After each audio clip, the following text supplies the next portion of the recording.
I want a testimonial about this talk. So it comes to you from the Future Farmers of America down at Sea Lake Valley Central School. My wife Jan, who was back there, and I were down there in March of 2010. It was a Friday afternoon. A blizzard was coming in, and they corralled these kids and they brought them in to the gymnasium, about 70 Future Farmers of America. I thought, oh no, this is a tough crowd. They want to get home. But when they heard my talk, and then later on they came back home, their teacher perhaps said to them, you better write Dr. Sernett a thank you letter. I got this letter here, and they signed it. And a couple paragraphs or sentences might be of interest. You know so much about these tractors. We didn't realize that they were so dangerous back then and how many problems the tractors had. It was cool how you told us they solved the problems on the tractors, especially when you told us the guy started a fire under his tractor in cold weather to get it started. Your speech was like learning social studies, only interesting. They don't talk about tractors in social studies class. Well, what these young people didn't realize is that what we're going to be talking about this afternoon is, in some sense, a talk about social studies or a lesson of cultural history. How many of you were born on a farm? Right? Well, great. Many of you. And you've all witnessed tremendous technological changes on the family farm, the old General Mixed farm. My mother was born in 1905 in Minnesota. I grew up in Iowa. And she grew up in the era just about the time that the gasoline tractor was coming in. And yet she lived until the 1980s, until the computer age. So all of this tremendous change is taking place in the life of folks who are working the land. We want to talk about this transition from horse farming to tractor farming this afternoon. We begin here with this image. It's on a plaque that we have at home showing the twilight of the horse. The horse is gone, right? And you've got a farm regular here being hooked up to an old piece of horse equipment. This piece of this artistic work, as it were, is done by Henry Brevard. He's a gentleman from Minnesota.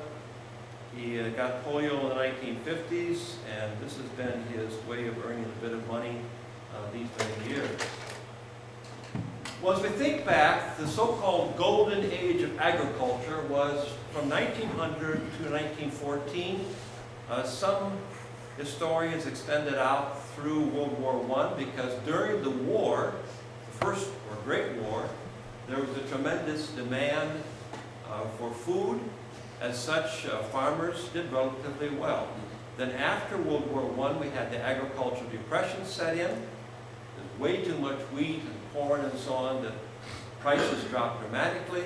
And before long, we're in the Great Depression and the Dust Bowl days. So that when farmers think back to the good years, the golden years, when you could build barns and the horses ruled on the farms, it is this period from 1900 to 1914, perhaps through World War I. Horses were everywhere. The great horse fleets that harvested the grain out on the prairies, particularly out in the Red River Valley of the Great Plains. The huge wheat farms. You'd have, remember the Mule Team Borax commercials? What was it, 20 Mule Team Borax? Can you imagine 30, 40 horses hitched up here to one of these big harvester combines? But at this time, when horses are still dominant on the farms, the mechanical power that farmers used was steam power. The age of steam was roughly the 1870s up through the early 1900s. Now, a big steam traction engine such as this is not very useful on a small farm, but out in the great expanse of the prairies, of course, they were put to use. And you can see how many people attended these things.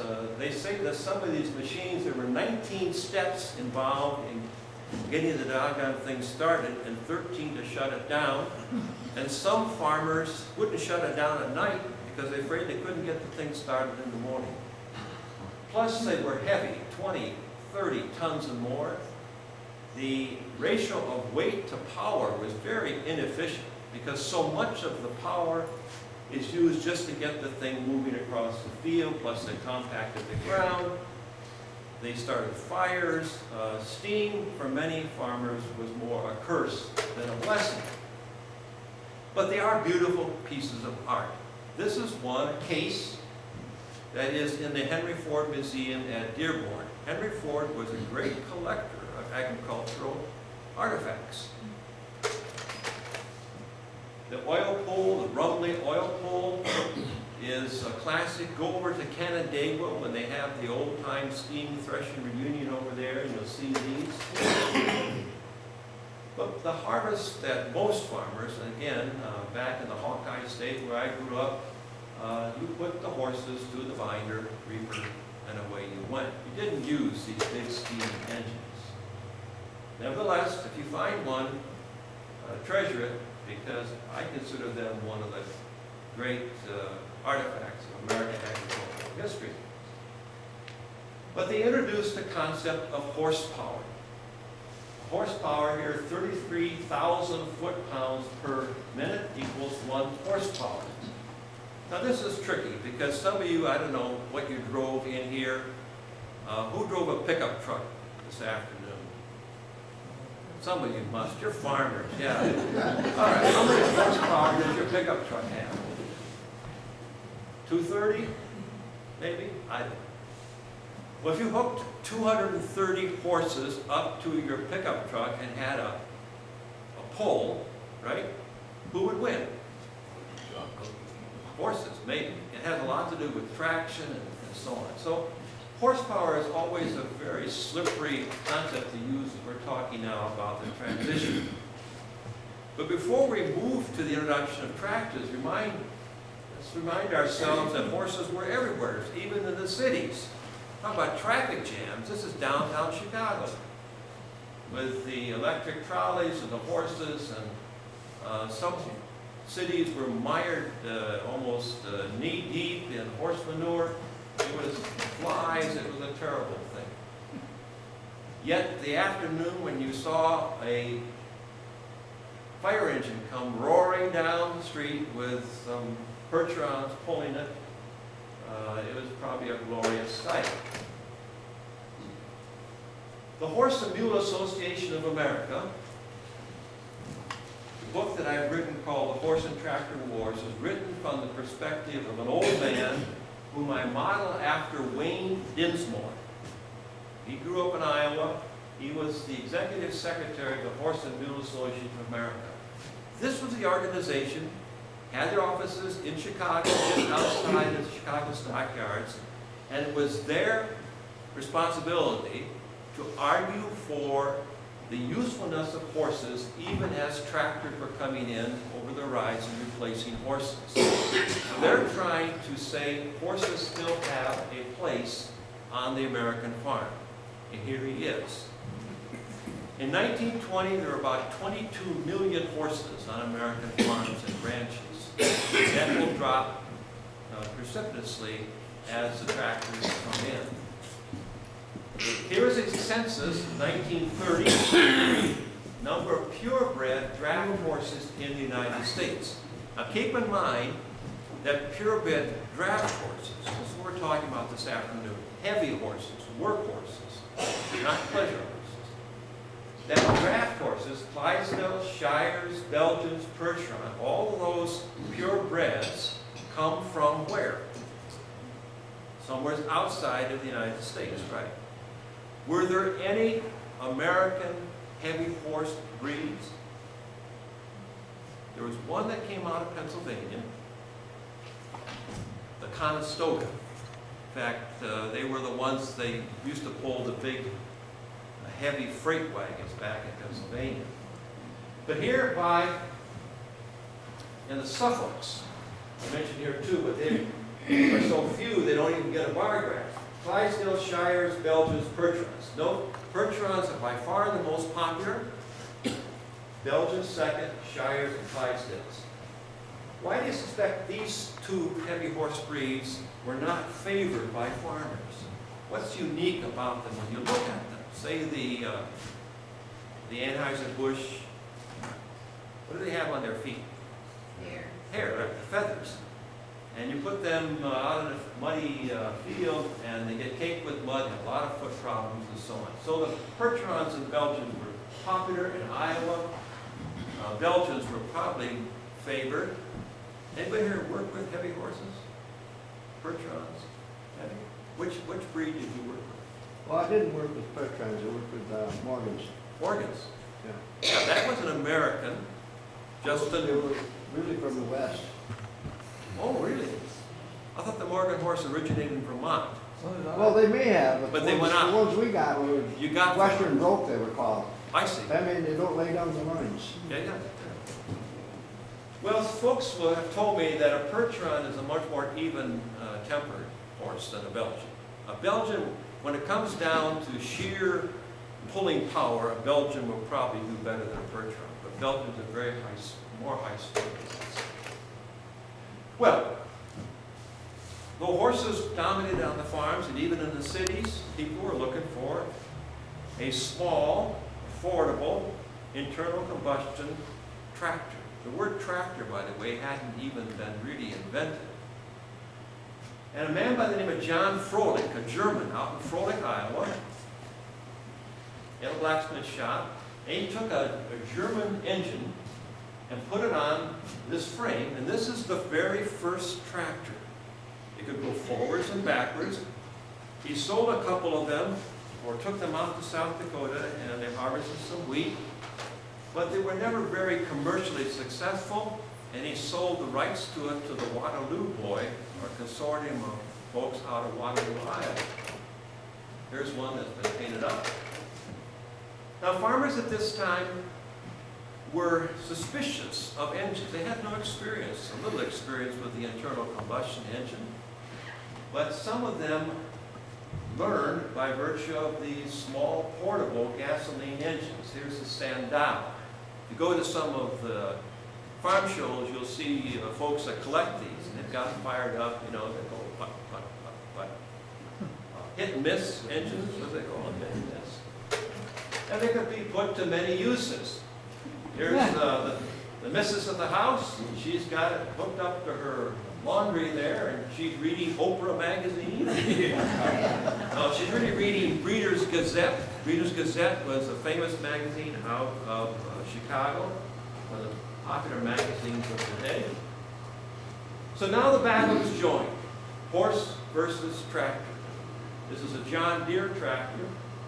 It'll come a little later in our story, but tractors versus horses. Who will win? And this was a hard-fought battle because the Horse and Mule Association, it wasn't just the loss of horses they feared, you know, going off to the slaughterhouse. And by the way, have you watched the recent news about horse meat? Yeah. And it's been suspected in England, the French eat horse meat. Right? They say it's a little sweet, and suspicion that it might get into the American market. We shut down here in the United States the last horse slaughtering facility in Texas here a few years back.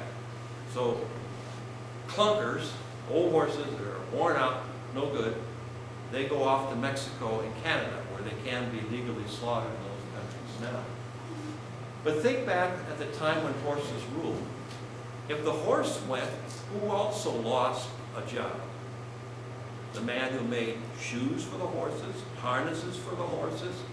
It would be as if you took the automobile today and every automobile went off to the moon. Everything else associated with it, all these allied businesses would be done in. So the day the horse left the farm was a sad day. So by old Turvey, now don't you drive too fast for him. It was a sad day when we traded one of our draft horses in on our first tractor who gained some power, but lost a friend. How can we pet a tractor? And I've talked to old timers who can recall the day when the last horse left the farm, and what an emotional moment that was, because the horse was a part of the family. Any of you remember horses that were on the farm? They had names, right? Yeah. What names did you give them? Jim. Duke and Jim. Duke and Jim. Nellie and James. Yeah. They give them names because a tractor is an inanimate object. A horse is a living thing. I read about one farmer, he named his workhorses Sears and Roebuck. That's pretty good. So at a time when automobiles in the early 1900s was a novelty, you know, your Model Ts and whatever, and they get stuck in the mud, the roads are bad, and you'd say, well, get a horse. And then the automobiles replaced the horses, and you're driving along and a horse is a novelty. And so you say to the kids, look, there's a horse. And so that transition happened gradually, but it happened slowly, in part because by nature, I hope I don't offend anybody here, but by nature, farmers are generally conservative, right? Slow to adapt to new ways unless they can be proven to be beneficial. So the Samson Company came up with this novel idea. You take a piece of equipment, put reins on it, like you were controlling a horse, and then hook it to a tractor of sorts. It kind of slows down the learning curve, you might say. Some of the early gasoline tractors were gigantic. Now, this thing weighed about 20 tons, the Pioneer, 1910 Pioneer 30. Look at the scale of it compared to the gentleman standing there. What would be the horsepower on that tractor? I think we can tell from the, whoops, 30. That's Pioneer 30. Generally that, but many of these, that's probably not drawbar, because it lose a lot of the efficiency. Looks like a lot of steel for 30 horsepower. Yes, just to move it across the land. So initially Henry Ford decided he would make a car rather than a truck for the masses, because he believed that Americans wanted to be carried rather than pulled. But after the Model T became so successful, he introduced that in 1908. And it sold, millions of cars. He decided he would make a tractor. And so one of the wealthiest men in America, a mechanical genius, sets his mind to making a tractor. This is his own newspaper called The Independent, Henry Ford Miracle Maker. Well, here's the car. By the way, go over to that museum of vintage cars and also airplane engines over in, Dan, help me out. Norwich. And you'll see a 1908 Model T over there, one of the centennial cars. Now, Henry Ford's cars were so versatile that some transferred out the back end and you could pull a plow behind them. They called them, dune buggies. They had a name for them. Dune bugs. Dune bugs? Doodle bugs. Where you kind of tinkered around and made a tractor out of a car and so on. And work on light soil, probably not heavy soil. Here's Henry Ford's first try at a tractor. And his engineers come up with this. He's testing it out there in Michigan. He's working at it. Now while he's working at it, and the word's getting around that Uncle Henry is going to make a tractor, he might sell it for as low as $200, $250, which would be a bargain because the tractors of the day were going for $650 and up. Mr. Ewing up in Twin Cities, a bit of a scallywag, said, I'll beat Uncle Henry to the punch. I'll make a tractor and I'll call it Ford.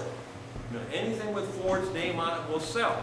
And so he did. This is a 1909 Ford tractor. He sold 3 of them. All 3 were returned. It was an absolute disaster. But that is why Henry Ford now cannot call his tractor a Ford, because the name's been taken. The patent on the name is there. So he must call it a Ford Son. And the Son is Edison, right? Edison's a good group. Now, while all this is going on, there's another revolution going on in American farm. I gave this talk up in the North Country once, and there were some senior citizens there. I asked them, one of the older gentlemen, what is the most significant change in farm life that you've seen in your, and I think he was in his 90s. And I thought he would say tractors. Guy just given a brilliant talk on tractors. No, it wasn't. It was electricity.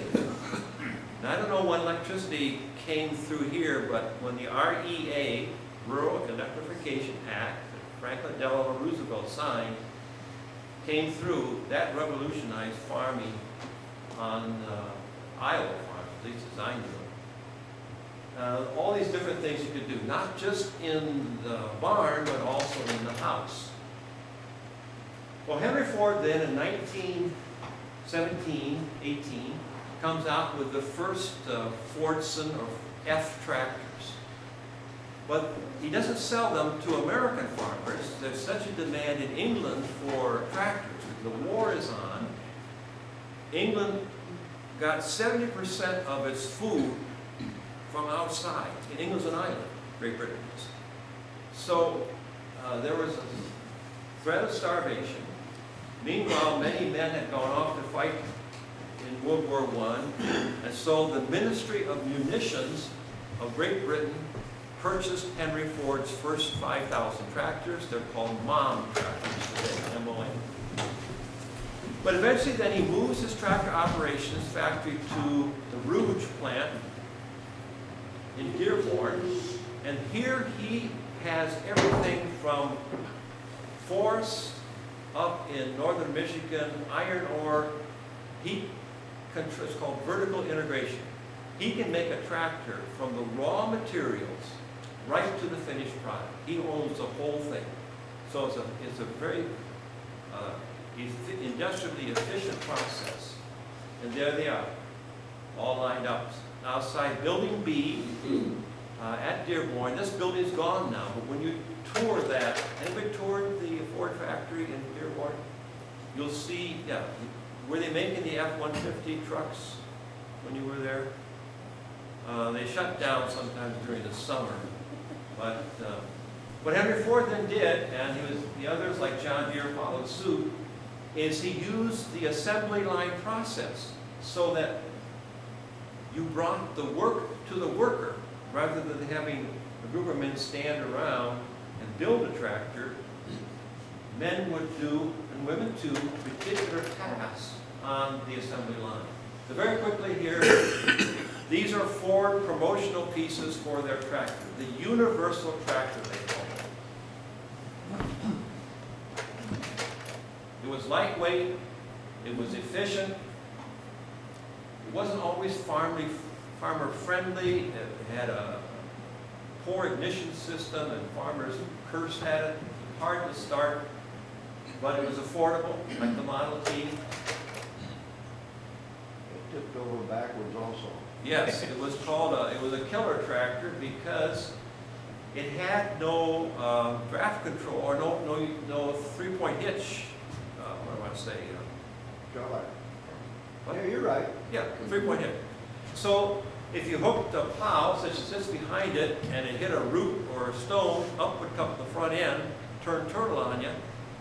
And the Eastern Implement Dealer, a magazine not always friendly to Henry Ford, said that every Ford tractor should have a label on it. And the label should say, "Buy this tractor, prepare to meet thy God." So many men and women, or men and young men at least, were killed. But you could do a lot of things with the Ford tractor. Assembly line. Now he sold his tractors through his car dealerships. He was a short line manufacturer for farm equipment. He didn't have plows and discs and all this stuff to go with it. You had to buy an Oliver plow, if you wanted a plow, for example, and hook it to your Ford tractor. And he went to his car dealerships and he said, Mr. Smith, I want you to sell 3 Forson tractors this month. If you don't, I take away your dealership, your right to sell Model Ts. And he subsidized his tractor sales with the profits from the Model T. That's how he could undercut his competition. There are some 135 different tractor manufacturers, many of them very small, only made a few tractors. When he got into the business, by the time that he stopped making the Fordsons in 1929 in America, he goes and makes them over in England, Great Britain. He's whittled them down to 35. Economical, reliable. Now, we talked about how these tractors were funded with come and turn over. This was a temporary solution. You put these fenders on it, and the idea was when it turned up, that it would hit those fenders and you might avoid critical injury. I'm not sure it always worked. There's one being delivered. During the war, farmers were said that you should buy a tractor because this is now World War II, I think I'm in. Fill the broken ranks of farm labor with new tractors. So one of the other factors that accelerated the demise of the horse and the coming of the tractor is the First and Second World War. Again, labor is in a critical shortage on American farms, and so farms become more and more mechanized. Better view of those fenders. Here's the Fordson that broke a record running 24 days and 13 hours without an adjustment, smashing the world's record by 500%, and doing heavy work night and day, 600 hours without losing a second. Now here is Ford's advertisement for all the things that the Fordson tractor can do on your farm. You know, it can haul, it can plow, et cetera, disc. But there's one critical task on the farm that the Fordson could not do. Anybody guess what it was? Exactly. Who's this farm genius we have in our midst here? Did you ever have check row corn? You know what check row corn is? We used to do that out in the Midwest, at least my uncles did, where you stretch these wires across the field. There were little knots on the wires that would trip then the corn planter, and when you got done, it was like a checkerboard. You could see both ways, you know, on the rows.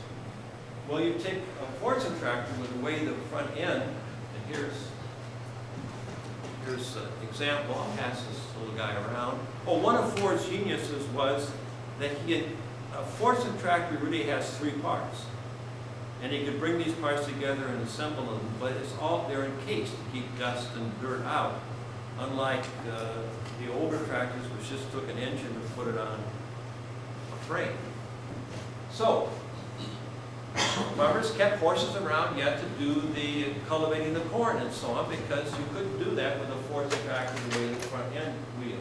But nevertheless, by 1924, 75% of all tractors on American farms are Fordson. There's a really nice looking one. There's one at a fair where they're demonstrating it.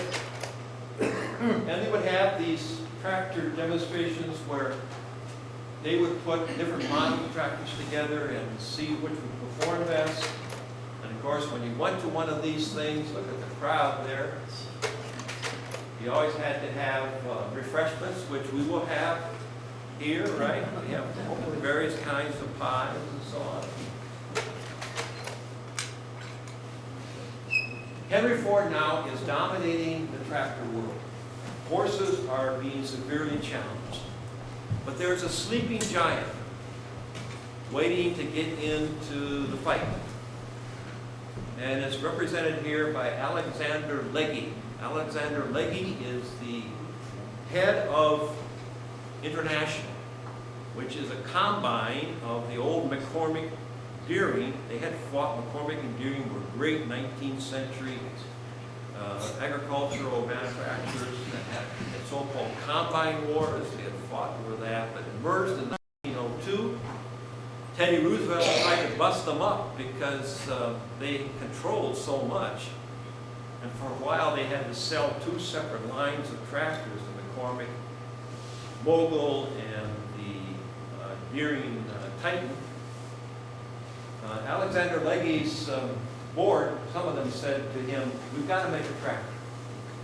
Henry Ford is stealing our business. And so he set his engineers to work. They had had the Mogul, but it was heavy. It was not particularly, it couldn't compete price-wise with the Fordson. They had the Titan, but again, too expensive, too heavy, not very good. And they come up now with the Farm All. And what is unique about this is the front end, right? Wheels now are narrow. They can go between those rows. They can cultivate corn as well as do all the other tasks. It was priced a little bit more, but the Farm All became, for many farmers, the tractor of choice. Today, the Farm All name has come back in. For a while, they stopped making them, but farmers have some spot in their heart for the Farm All tractor. Here's the 100th Farm All tractor. I'd like to know where this is, but it's gold-plated. Farm All plowing and belt work simply can't be surpassed. International Harvester Company. And here's Mom and Dad. They got their baby, their first Farm All tractor. They're so proud of it. They have the picture taken out. Anybody here confess to have done that? Gone out and had your picture taken by your new tractor? Yeah. And even young kids could drive these things, perhaps not reach all the pedals and so on, but away they went. Anybody here learn to drive a tractor when you were like 8, 9? Oh my goodness. That's against OSHA laws. Doesn't apply to farm. No, it doesn't apply to farm. But here he goes. I had some thrilling experiences learning to drive tractor, but I won't tell you about. Now, the advantage that International Harvester had is that they were a full-line agricultural equipment dealer. Here's Africa, Pennsylvania. He's got his tractors out in front. There's an International truck, no doubt. But International sold a lot of other things. Is that International? I was quite surprised. We interviewed a family, wife and I, over in Lawyersville, near Cobleskill, for my new book, Jared Van Wagenen, granddaughter, with a new book called Farm. And by the way, on March 21st, 7 p.m. at the Casanova Public Library, I'll be giving a talk based on this. Where is he? Randy's here. Randy knows that, Randy Nash, that out at the fairgrounds, there's the Van Wagenen Carriage House Museum. That's named after Jared Van Wagenen. He was a great graduate of Cornell in 1871. Had a farm radio program out of Schenectady at the GE station for over 30 years. He was a farmer, philosopher, poet, dirt farmer, but a man very keen on history. And he had an international, he started an international dealership there on the farm.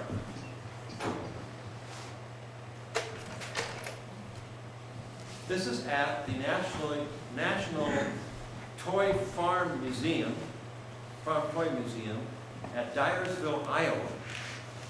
Go out there sometime. It's right along Interstate 80.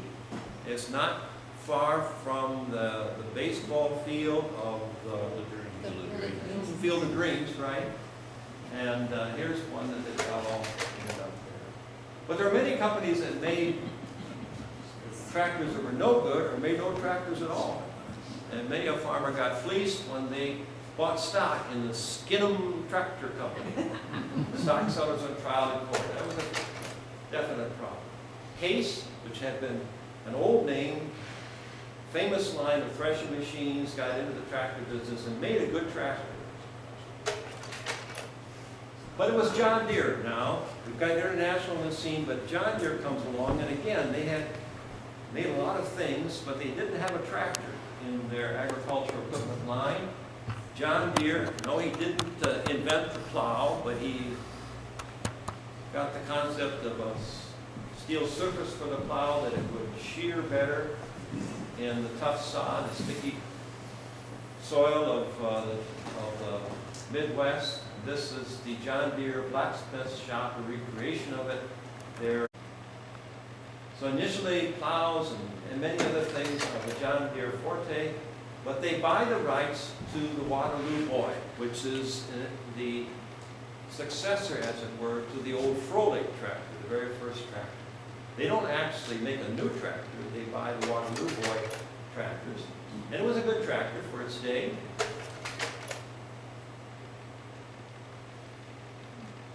It started on gasoline but ran on kerosene, which was the way many tractors did it, because gasoline was very expensive because they were competing for gasoline with cars. As more and more cars got on the road.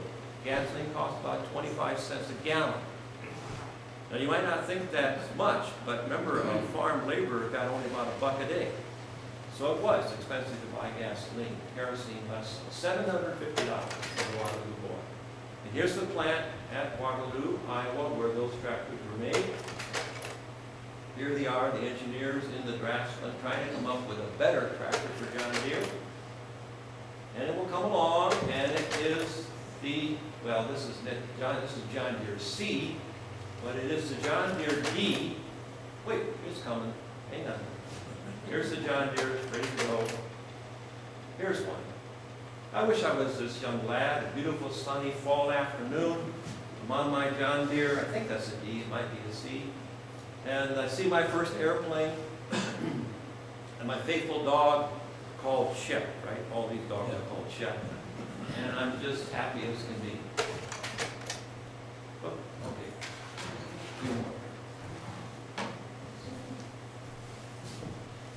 By the way, if you buy a book or so, one of the books, you get a free copy of the Draft Horse Journal, which is going around. Draft Horse Journal is still published. It's published in Waverly, Iowa, about half an hour from my hometown. You can get copies at Tractor Supply, places like that. But I've got a bunch of back issues that might interest you. And they have one of the nation's largest horse and mule auctions there each spring. A lot of Amish come and buy mules and so on. But Henry Ford,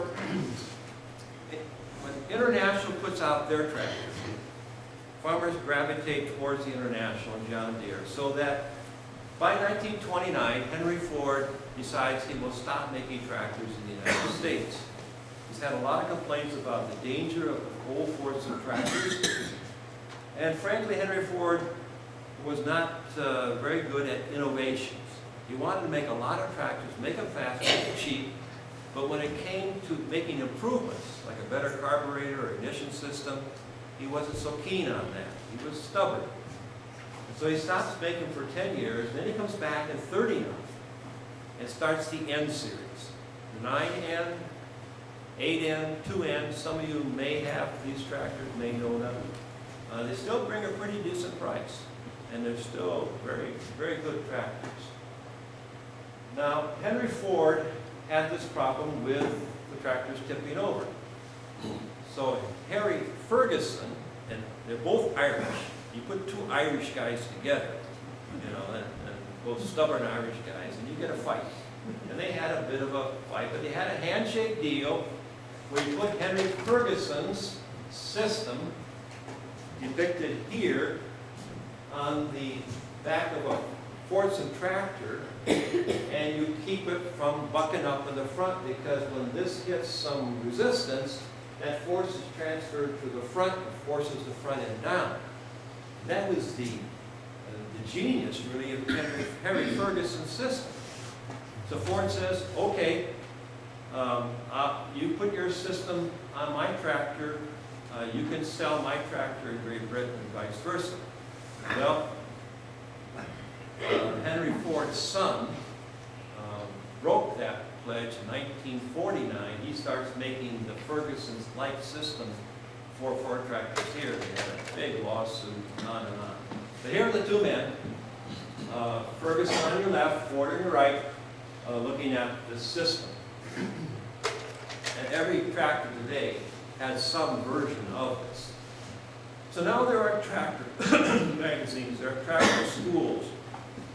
The horse crowd is in retreat by the 1930s.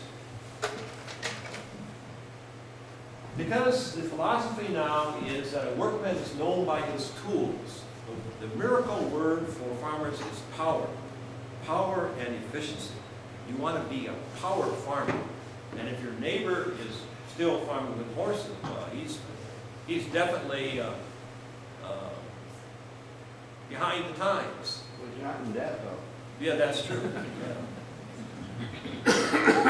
Workman is owned by his tools. And here's an old-fashioned farmer. He's got a rundown farm because he buys everything cheap and doesn't take care of it. And here's a farmer. He's still a horse farmer, but he's known by his tools.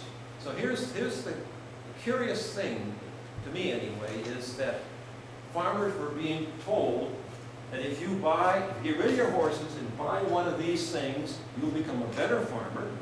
You might have to, borrow from the bank. But now, in order to afford this, what do you need? More land, right? Buy more land. You need gasoline, a good friend of his. You need, yeah, right, and on it goes. And so the farmers get, fences come down, farms get bigger. The old General mixed farm of years ago, remember the days when farms had hogs? My Aunt Elsie's farm had hogs, chickens, geese, ducks, cattle, what am I leaving out? Horses. Well, I had sparrows too, but that's, they robbed the corn. Anyway, the move towards a kind of monoculture in agriculture takes place.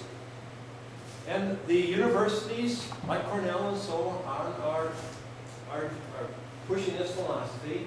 Why not use the style of soil fertility, modern equipment, modern methods, good management, to get over the fence of high-cost production to profits here. That's in theory how it's supposed to work. Well, a lot of other things were going on. We'll do this very quickly now. But better roads. In the early 1900s, as automobiles and the obstacles was mud season. We're coming up to it pretty soon. The old saying was if one farmer might beat another in the hardware store or the feed mill and say, well, how far do you live from town? And the guy would say, well, 5 miles in good weather, 20 miles in bad weather. Because the bottoms of the road just went out. And so they formed good road improvement societies and began to build better roads. Rural free delivery, which began in the 1890s down in Virginia, was a great boon. Many of these farms were relatively isolated. The women in particular may not get off the farm for weeks on end, but now you could deliver right, it's like UPS today. When I hear the rumble of that truck come up our long driveway, I know I'm still part of the regular world. Unfortunately, we may not get Saturday mail, or I guess it's Saturday, so bad enough not getting the paper anymore, except Tuesday, Thursday, and Sunday. Back to electricity. About the same time, you began to have things like electric vacuum cleaners, electric powered appliances. I forgot to mention, International made a refrigerator. Anybody ever have an International refrigerator? These things, part of International's undoing, by the way. They got into too many different things. The phone. Phones actually came to most farms before electricity did. And here's a farmer with one of those, remember those wall phones with crank and so on? Remember the party line? Who was on a party line? What was your ring? You remember your rings? 2 longs, 3 shorts, that was your ring. You might have, what, 8, 10 families? There'd be a general ring if there was an emergency. There would be central would call them. Who confesses to having rubbering? You know what rubbering is? Huh? Huh? There you do. You know, where you're listening in. Also called hanging on. Used back in Iowa. Hanging on or rubbering, where you eavesdrop on what your neighbors were saying. One gentleman told me, I gave this talk one time, that he hated this because someone would monopolize the party line. If there was an emergency, what did you do? Well, his wife was about to deliver a baby, have a baby. He had to go off to work. And he was afraid that if she needed to use the phone, she couldn't because some gabby neighbor would be on the phone. So what he did is took the phone off the hook, put it on the couch, went off to his work. But what happened was the dog came and laid down by the phone, and so when people picked up the phone, they heard this heavy dog breathing. So, radio began to be, again, a lifeline for the farmer. Get the price of corn and hogs at noontime when you came in for lunch. Grain market, livestock market, band concerts. It began to break down the cultural isolation between the countryside and the city. So you might say, well, my city sister who lives in Syracuse, she's got a piano, a carpet on her floor, she's got central heating, she's got this and that. And here I'm out in Fabius, and what have I? I got wood stove, and I got a pump in this, cistern, and all this stuff. Well, this begins to change, and now the farm life can be connected to the world. This is an old ad from, I think, a Mechanic magazine on conception of a farmer who's in his house with a radio and a radio-controlled tractor out there doing work. Well, that is too far-fetched. If you got an issue of this year's John Deere calendar, there is a picture in there of a concept tractor that John Deere had. It would be totally automated. It would go by itself in the field. They didn't put it in production. It's been on the drawing boards. So John Deere comes along now. This is an unstyled A. Again, it's narrow front end. And like the farm wall, becomes very popular with farmers. Go to Moline,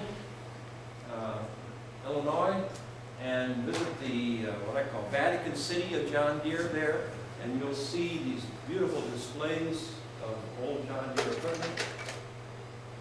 There's even a John Deere magazine if you're a John Deere enthusiast. I was for many, many years a John Deere enthusiast.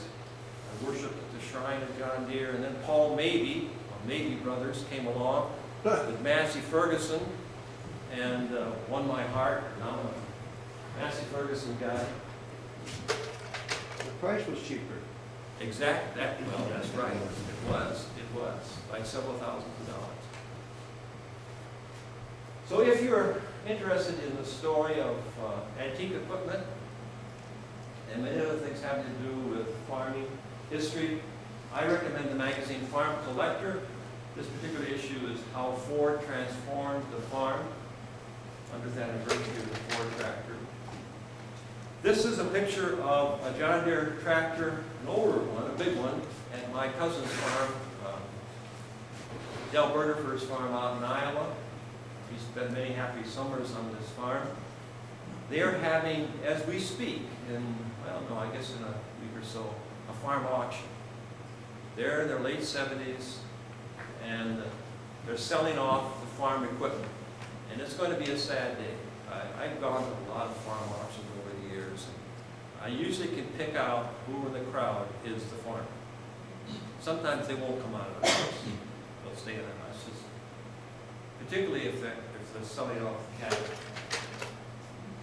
So here I am in my youth with our son Matt on a John Deere B. I thought I could turn him into a tractor buff. Didn't work. Our granddaughter seems to be interested. So finally, if you come across a piece of rusty iron, such as this somewhere, tip your hat to it, because if it could speak, it could tell you a good story. Thank you.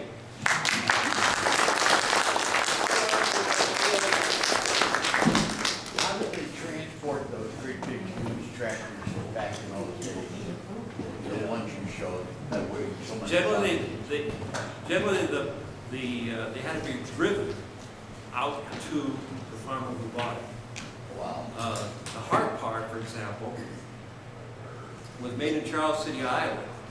And they say that on the day that the tractor was to be delivered, half the company, half the workers would go along, walk along on the road with the tractor out to the farm. Of course, the sad thing was, if they came to a bridge that couldn't bear the weight of the tractor, and the tractor broke through the bridge, then it wasn't such a good day. But generally, they had to come, sometimes by rail, but generally they had to come from a plant that was close enough. Otherwise, you have to haul it by rail. Yeah, well, in today's world, for large equipment, they disassemble it at the factory and then reassemble it. That's why I wondered. Well, maybe they did that, yeah. Okay, so a couple more, yes? When did they go to not metal tires or the wheels? When did they go to actual rubber I tires? believe that Alice Chalmers was the first company to introduce rubber tires, and it was sometime in the 1930s. And of course, that made it possible to run down the road and not tear up the road so bad.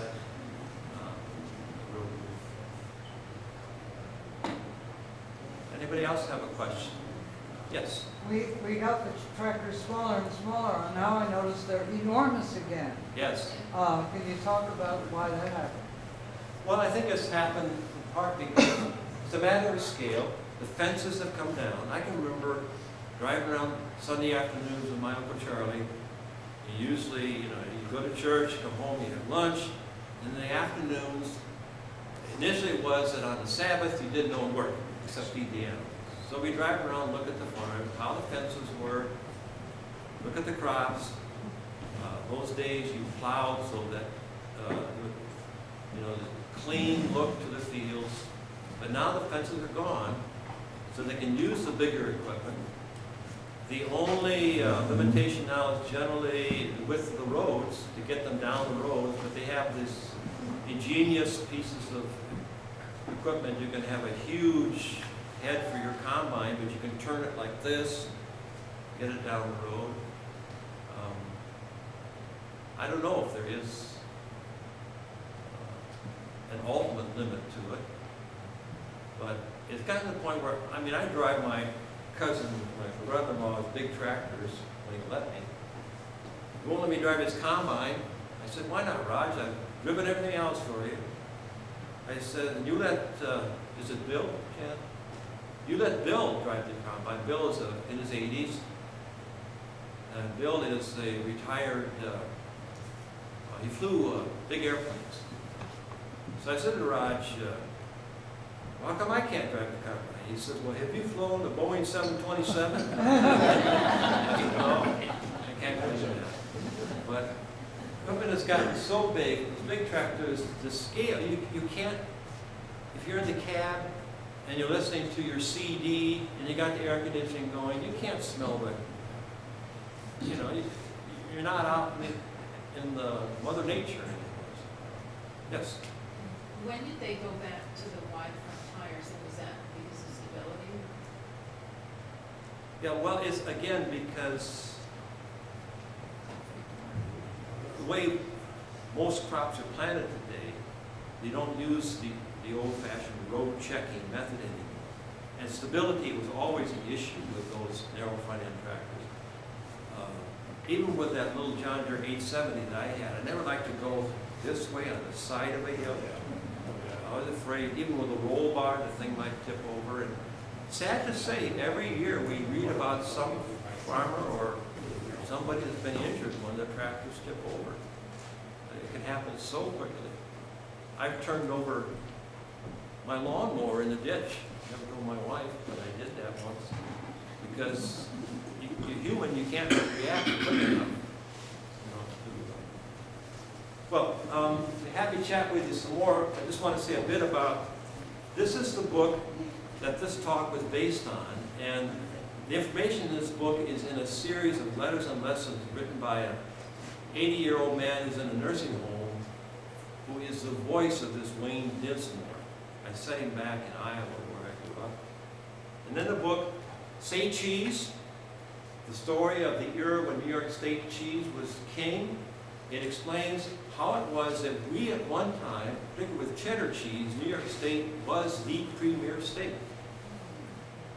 And then Wisconsin stole our cheese, so then that's another story. But how is it you go up, as of 1899, there were 1,611 cheese factories in New York State. We live near Cheese Factory Road, up there north of Casanova. It explains a little bit about how the cheese factory system developed and how it has its origins up north of Rome at the place that Jesse Williams had his cheese factory. And then the book Farm, which is the new one, which is a walk through agricultural history using the life of Jared Van Wagenen, 1871 to 1960 was his birth and death dates. And then a book on Cradle of the Breed, Garrett Smith Miller, and the Cream Hill Herd. If you go over to Peterborough, go up Oxbow Road, you'll see a boulder on the right-hand side, put up by the New York State Holstein Association. This is where Garrett Smith Miller, grandson of the abolitionist Garrett Smith, had a farm. In 1869, he brought over 4 Dutch cattle. And from them, many great Holstein breeds or families have descended. Some of you know Horace Backus, who was my mentor in writing this book. Horace is still active. He's up at Mexico, New York. They had the sale barn down here at Earlville, and Horace helped me understand how important the Garrett Smith Cream Hill herd was. In addition, they're now starting to make again Cream Hill butter. And if you go to the farm day in Casanova, Saturday mornings is it? You can buy Cream Hill butter. There's a farmer south of Hamilton who is labeling with that. They make it at the plant in Casanova. So, individually the books are $20 each, signed or whatever. If you buy more than one, they're $50 each. And for everybody who buys a book, you can have a back issue of the Draft Horse Journal. Here's the autumn 1993. And they're not just about horses, there are wonderful historical comments in there about the history of tractors, horses, and farming. So, it's 10 after 2, there's some birthday party going on somewhere, so we'll let Thank you so much. This was wonderful. One last thing, what time is your talk in Casanova about the new one? that is at 7 o'clock on August 21st. August? Yeah, and we put up a display case, or Chad and I have.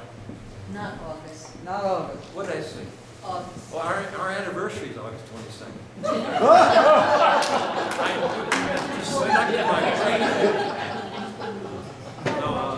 March 21st, 7 p.m., Casanova Library, and there's a display in the glass cases when you come in based on that talk and Van Wagenen's life.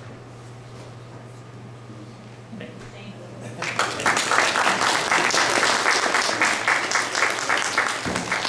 Okay, we've got some great refreshments over here, and he's right, there is a birthday party going on. You got a little time, have some refreshments, and the party in Pompey will be going on until 4 o'clock.